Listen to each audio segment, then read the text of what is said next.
I'm Jen Taylor Skinner, and this is The Electorate. In this episode, I'm joined by Kelly Hall, the Executive Director of the Fairness Project, an organization dedicated to advancing and defending ballot measures.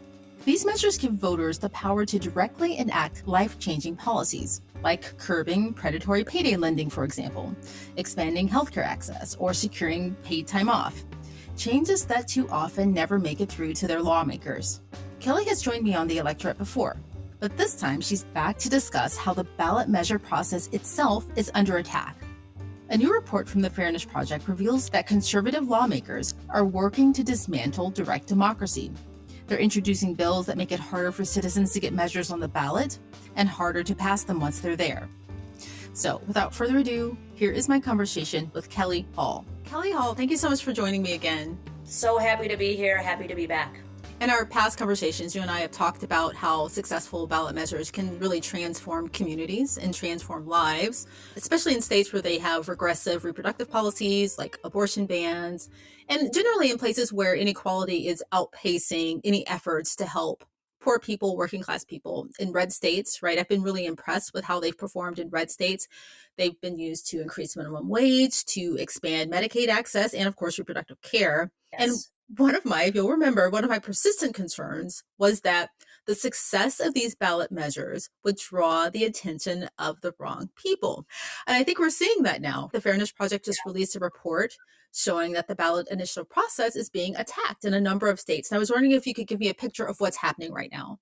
Sure. And I think you've summed this up exactly correctly. So I'll describe what's happening and then we should turn back to why. But it really does feel like a backlash to the success and power that voters have exercised in passing the policies they want at the ballot box. But the report that we just released reveals that attacks on direct democracy, on ballot measure processes, have doubled in the last 2 years. So across 15 different states, we saw nearly 150 bills introduced by red state lawmakers to make it harder for voters to put ballot measure questions up for a vote and make it harder for them to pass once they get on the ballot. And all of these policies, though they vary in nature, they might look a little different from state to state, are designed to consolidate the power in the hands of elected officials and really take power away from voters using their rights to bring forward questions like on the issues you mentioned, Medicaid expansion, reproductive rights, wages, paid leave. And so we've seen a lot of flavors of those attacks, but the first thing that we want to point out is that this is a deluge of new attacks from right-wing lawmakers who don't like what their voters are doing at the ballot. And I'll throw one more stat at you. We saw a doubling from 2023 to 2025. We're at nearly 150 bills introduced just this year. But from 2000 to 2023, there was an average of 16 bills a year. So that increase is nearly tenfold from the average of the prior 23 years. This is not a thing that has been a high priority that conservative lawmakers have been worried about protecting their constitutions or undoing fraud or making sure that these processes work well. This hasn't been a topic that they've been particularly concerned about. And now that we see this real increase in the use of ballot measures, now all of a sudden they're coming after the process. And if you'll remember from our past conversations, this is something that I always bring up, right? What if they counterattack? How are they going to attack ballot measures? And it's been kind of measured, but there. But you're right, that's a deluge of attacks. Is this driven by a single group? Do we know? Is it organized? We don't know that there is a single group behind it. There is not a parallel to the Fairness Project on the right. You know, the Fairness Project, the organization that I run, is an all ballot measures all the time organization. We not only work to pass proactive ballot measures that help working families, we also work to defend ballot measure processes. I wish it were as straightforward as there's a right-wing unfairness project that is working to dismantle the process really publicly. But we do see a lot of common versions of legislation. We know lawmakers across states are talking to each other. We know that we see similar provisions of these bills pop up across state lines, but it is mostly coming from state lawmakers as best as we can tell. I see. It's so funny that you called it that, the Unfairness Project, because if you're going to reduce minimum wage, that's the only thing that you can call it, right? Exactly. The Exactly. Unfairness Project.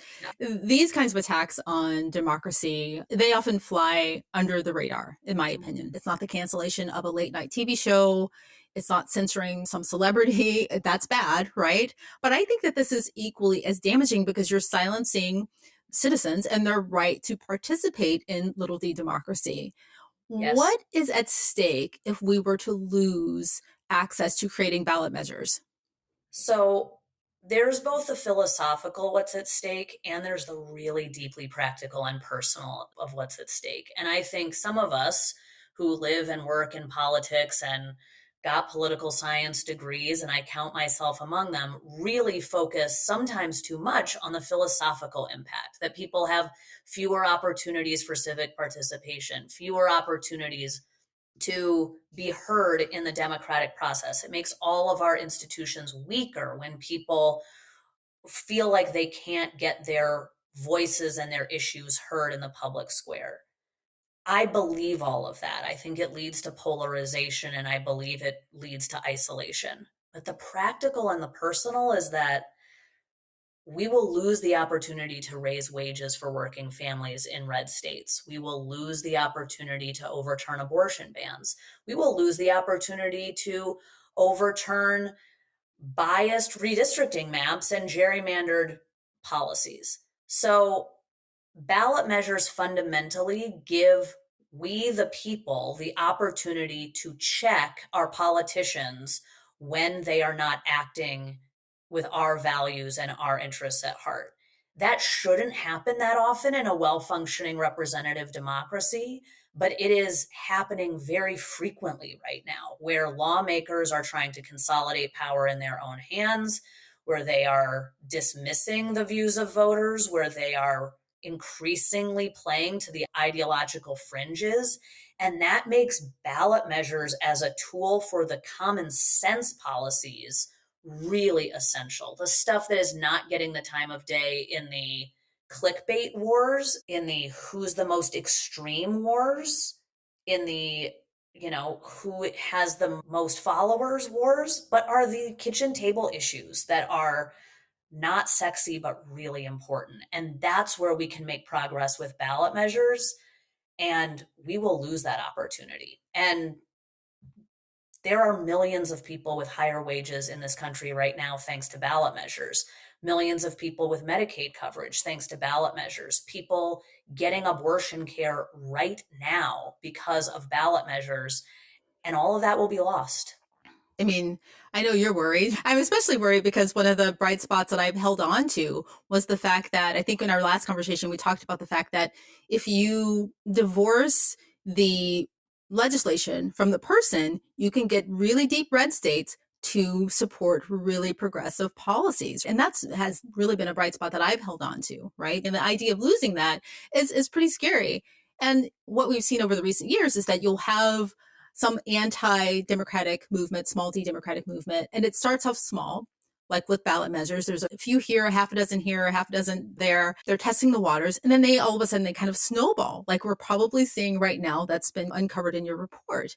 We've seen that with voting rights. We've seen that with reproductive rights. Is it hyperbolic to think that in a few years this process and this freedom could be gone?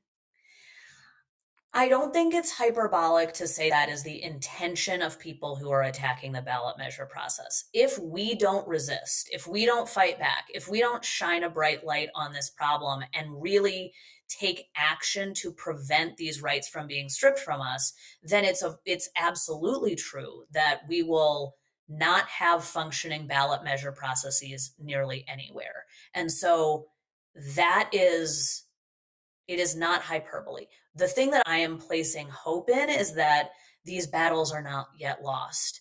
And so, though there is something very insidious and strategic about their tactic to change the venue and the topic of the conversation from minimum wage, from reproductive rights, from popular policies they know will win, into the esoteric weeds of how many signatures do you need from which counties and should they be notarized and how many days or weeks do you have to get them.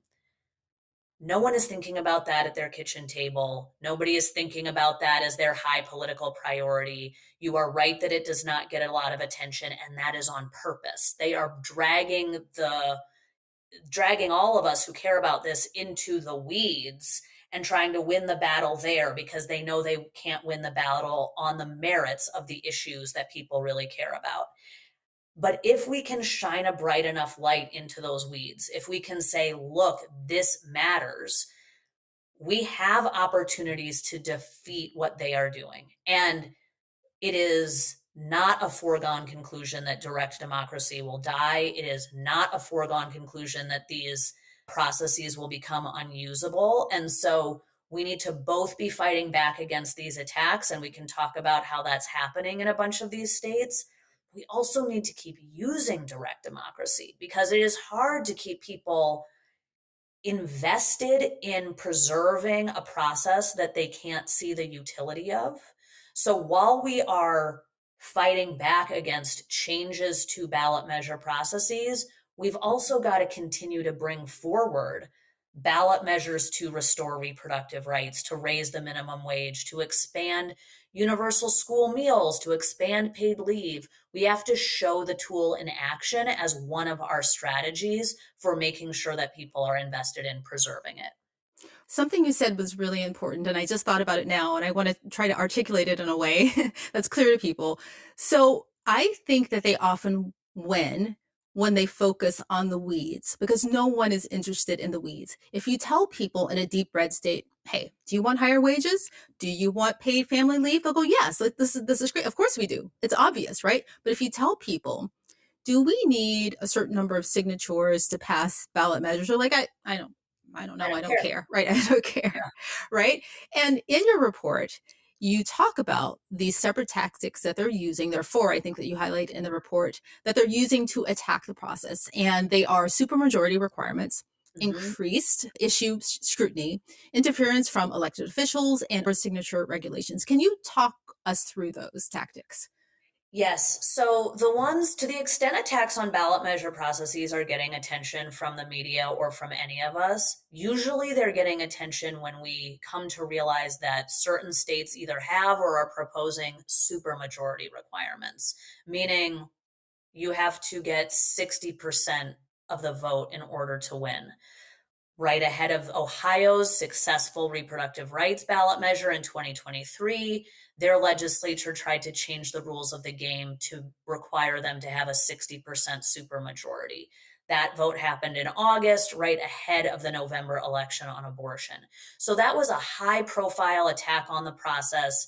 It's a pretty easy thing to explain why it's undermining direct democracy rights to increase the number of votes you need to win. We saw that really high profile policy, the effects of it in Florida this past fall, where 57% of Floridians voted to overturn the abortion ban there, and it wasn't enough because Florida already has a 60% supermajority requirement. It's the highest in the nation.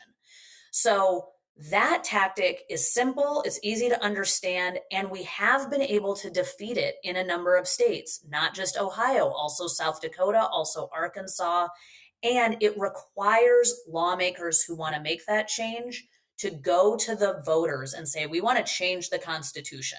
We want to make this change of how many votes it takes to win, and we need your approval to change the Constitution. So we, as voters, have the opportunity to vote these proposals down. So it's both a simple to understand change, and it's also one that we have the opportunity to vote down. And voters in North Dakota, South Dakota, and Utah will for sure be voting on this very question in 2026. And Missouri voters will have their own version of this question of, do you want a supermajority requirement for future ballot measures?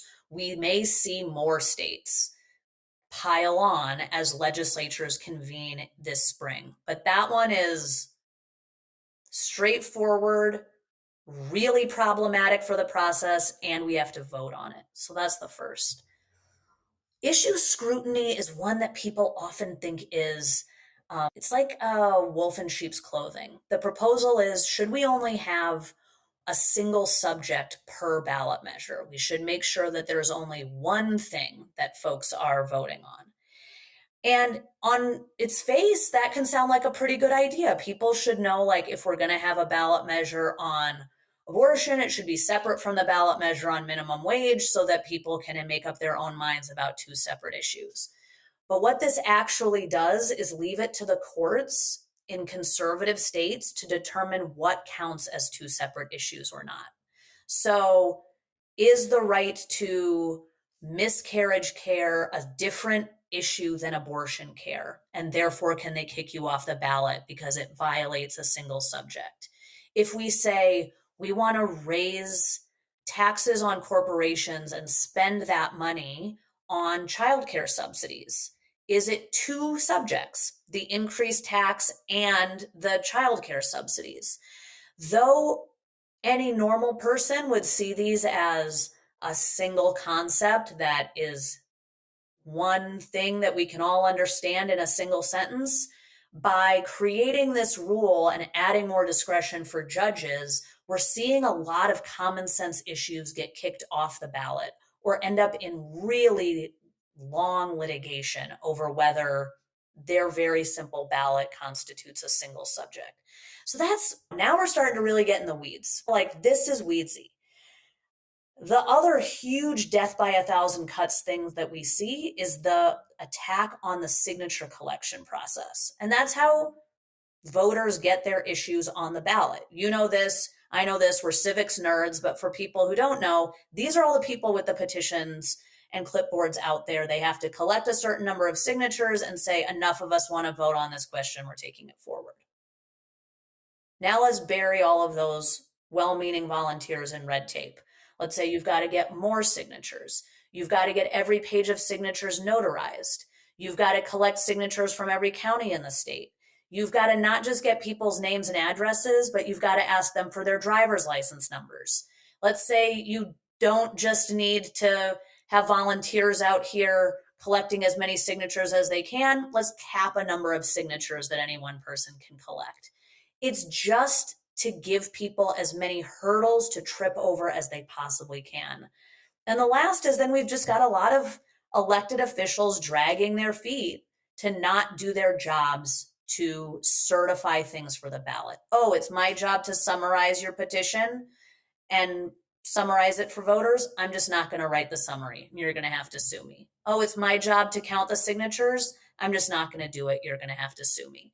There's a lot of just brazen interference with the process that we're seeing as the last stage of how folks who want to dismantle direct democracy are trying to undermine it. I want to ask a few questions about those because the Please. owner signature regulations, right? That sounds very similar to, and you can tell me what language they're using, but that sounds very similar to their tactics to make people question the security of voting, for example. Absolutely. Right? Who are these people that are collecting signatures? What are they really doing? There's something nefarious about it without actually outlining what the nefarious thing is. Is that what they're using here? Absolutely. They're requiring that every person collecting signatures should have to get a background check, that they should all, okay, they're standing outside grocery stores with clipboards. Like, let's get a grip on what is important and not important here. What that means is that every person who wants to volunteer to help raise the minimum wage by collecting signatures has to subject themselves to this long, onerous background check process. There are criminal penalties if there are mistakes made. Like, there's a lot here that, taken individually, no one is like, God, that's an assault on democracy. But taken together, really has a chilling effect. And it's the exact same thing as the assault on voting rights. If you make it harder for people to register, if you change when and where they can register, if you change when and where they can vote, if you make fewer places where they can vote on fewer days with more forms of ID, like, sure, no one of those changes prohibits people from being able to vote. But the more hurdles and burdens you create, the fewer and fewer people who will participate. And the fact that that is what they want is not only a problem for direct democracy, it's also a damning indictment of our representative democracy. You should want to be representing the views of as many people as possible. That is the antithesis of their orientation at this point. They're very good at crafting these narratives that there's this vague thing that you should fear, right? They need background checks for holding a clipboard. What are they going to do? Yes, yes, absolutely. And the one of the common attacks that we hear is that there are these big out of state interests that are coming in and passing ballot measures, and we need to protect our state from these big out of state interests. And what is so laughable about that argument is that there is no more localized form of lawmaking, no more grounded in the people form of lawmaking than direct democracy. It requires hundreds of thousands of local residents to sign their name saying, I want this policy to be voted on, and then hundreds, thousands of people to vote on it. We don't see a similar cry from these state houses to say, we should ban out of state corporations from being able to lobby in our state houses, or ban nonprofits who are not based in our state from being able to contribute to our campaigns as lawmakers. We have this total comfort with lobbying and money and all of this being concentrated in the state houses. And we've known about the risks of that for a very long time. And now, in this environment where truly it is a broad based, democratized system, not backroom deals, not highly paid lobbyists, this is the place that we're choosing for scrutiny on which nonprofits are engaging and whether they happen to be based in your state. Oh, ACLU doesn't have their headquarters in your state, so somehow it's nefarious that they're involved. There's really something upside down about the logic that is behind supposedly these attacks. And it's how you know that really what they're trying to do is just consolidate power in their own hands and take it away from voters. That's the perfect way to put it. There really is something upside down. I mean, these outside interests, they're just trying to give you healthcare, man. It's just Yeah. I mean, right. yeah, big, bad, scary things like higher wages and healthcare. Exactly, exactly. And so you mentioned that there were several states and several legislatures, and I want to talk about some of the hotbeds, right? Like Sure. Missouri. Tell me what's going on in Missouri. Sure. So Missouri is like one of my favorite states to talk about because they have such a rich history of using ballot measures to pass progressive policies, despite it being a red state. They've used the ballot process to raise wages, to expand Medicaid, to decriminalize marijuana, to overturn their total abortion ban. It's not a surprise that it would also be on the front lines for attacks on direct democracy. And we're seeing that come in a couple of forms. One is the legislature has decided we're pretty pissed that our voters passed a constitutional amendment to protect abortion rights. We're going to refer our own abortion rights ballot measure and see if we can get them to change their minds, get voters to change their minds. And we're going to load that up with a bunch of confusing language and tie the issue of abortion together with a ban on gender affirming care for transgender youth, and try to make this as sort of a hate filled conversation as it can be.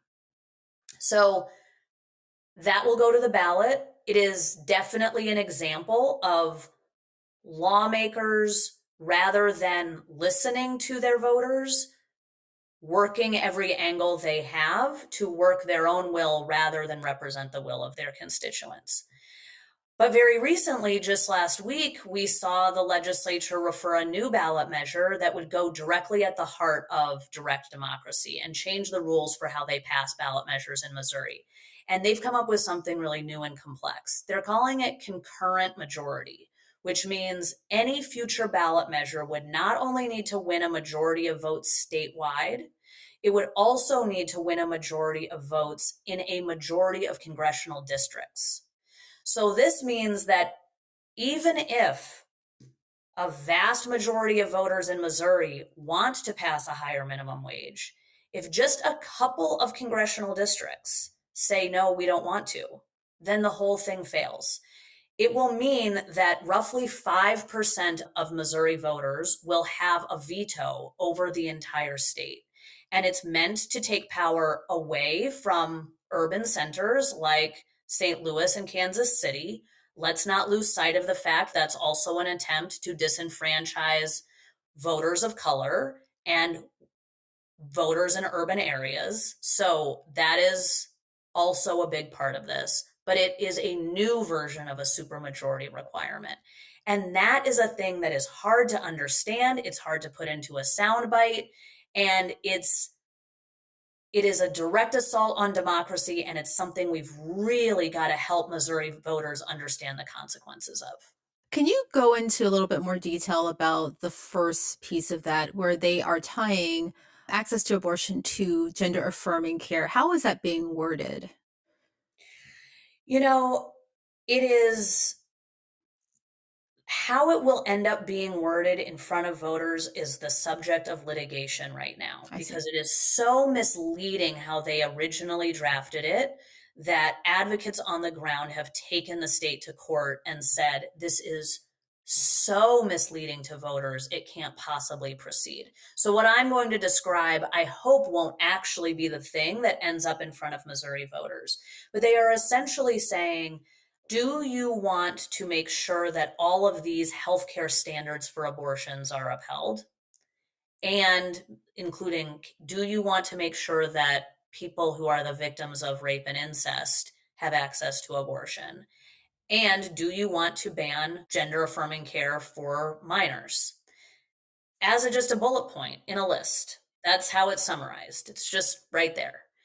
It is not at all clear to voters that what they are saying is that abortions would only be available to the people who are listed in this bullet pointed list. But it is very clear that they are calling out a ban on healthcare for transgender youth in black and white. And that care is already banned in Missouri. This would add it to the Constitution, but it is actually already banned in Missouri. So it is being used as a tactic to inflame certain elements of a base and distract them from a conversation about abortion and reproductive health care. And I don't think that this is the last time we will see this tactic. I think this is really important for us to notice as we look at the cross sectional, intersectional work that our movement has to do, is that this is being tried out in Missouri. If they can use the issue of transgender healthcare to assault reproductive freedom in Missouri, this will become their playbook. They will use hatred and vilification of transgender people in this country, not just to go after the rights of transgender people, but also to go after broader bodily autonomy and reproductive freedoms issues. And so we really need to make sure that those of us who think of ourselves as reproductive rights advocates or freedom advocates of any kind are not thinking of these issues totally separately and saying, okay, let the transgender advocates fend for themselves, because it is not just in sort of woke ideology that these issues are tied intricately together. They are being tied intricately together by the opponents who want to take all of these freedoms away. And we need to see these battles as intertwined. That's so interesting on so many layers. That's just another whole other conversation. But I think it's interesting that you have to constantly use confusion and trickery to get people to support your agenda, right? Absolutely. Yeah. Because I know that we've talked about this before, most people want access to reproductive health, right? There are fewer Yes. people who know where they stand on gender affirming care, right? So if you put those two together, I mean, that's just kind of unconscionable, but yeah, that's a whole other conversation. And I think one of the things that we have learned in the wake of the Dobbs decision, where a lot of so much public conversation has been happening around the issue of abortion, is that we can change people's attitudes even about a strongly held issue like reproductive rights if we can help them relate the issue to values they already hold and help them see themselves in the shoes of people who need to seek abortion care. So many of the ballot measures around abortion rights that have succeeded over the past several years have been because of people who have been willing to tell their stories, to really help people find relatability in why someone may choose this for a lot of different reasons or need an abortion even if they don't want an abortion for healthcare reasons, for fatal fetal abnormalities, all sorts of things. And I have hope for the evolution of public sentiment around transgender healthcare issues, learning the same learning from the same trajectory we've seen even over a short period of time, relatively short period of time since Dobbs, that we have been able to win on abortion in states like Montana and Ohio and Missouri. So it is important for us not just to tie this work together because these issues are getting attacked together, but also because there's similar themes of hope and progress for both of those issues, even though one right now is being weaponized in a really violent and vile way. That used to be the cudgel that abortion was in many partisan political fights. It used to be a third rail to not talk about. And that certainly was not the experience we had at the ballot box a couple of years ago. Right. I have the same hope that you do, that we have that similar evolution. I don't know who I was talking to a few months ago about this, but 15 years ago, maybe 20 years ago, not that long ago, 15 years ago, maybe, we weren't here with trans rights and LGBTQ rights. We weren't here, right? This is something that has kind of snowballed again very recently. This kind of vitriol that's directed at this community. I'm also hoping that we'll see a similar evolution with gun violence, right? Mm, Um, mhm, Especially since it's the number one cause of deaths for children right now. A different mhm. conversation again.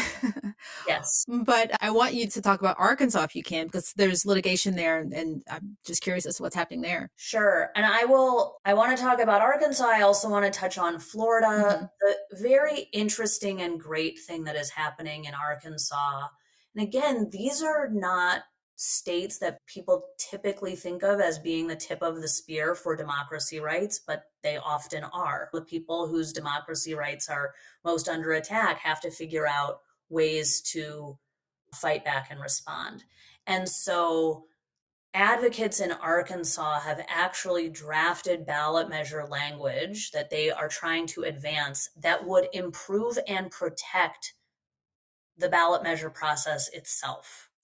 And that is a really exciting tactic to not just always be taking these attacks on the process on the chin and hoping to survive them. This is really an attempt to say, the way the process is happening in Arkansas is unfair. We want to advance improvements in the process. And oh, by the way, we are going to use our advancement of these ballot measures as our standing and our leverage to sue over parts of the process that we believe are unconstitutional and unfair.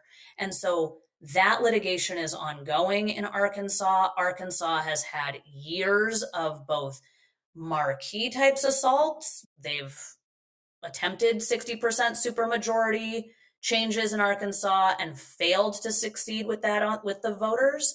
And they've been trying these dribs and drabs, death by 1,000 cuts to the process assaults, background checks, complicated paperwork processes, nearly impossible approval processes from the attorneys general to get onto the ballot. These are the things that those advocates in Arkansas are suing over. We're really paying a lot of attention to that litigation.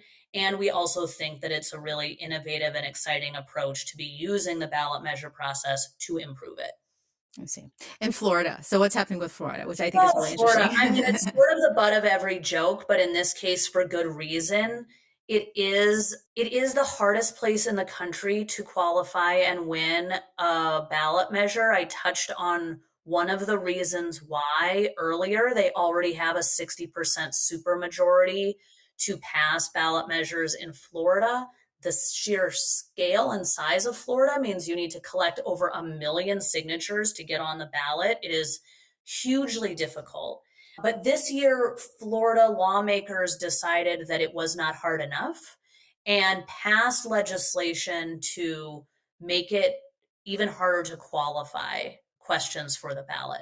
And that legislation had a lot of different elements, almost all of which are now the subject of litigation. There are several ballot measure campaigns that have brought collectively suits against the state.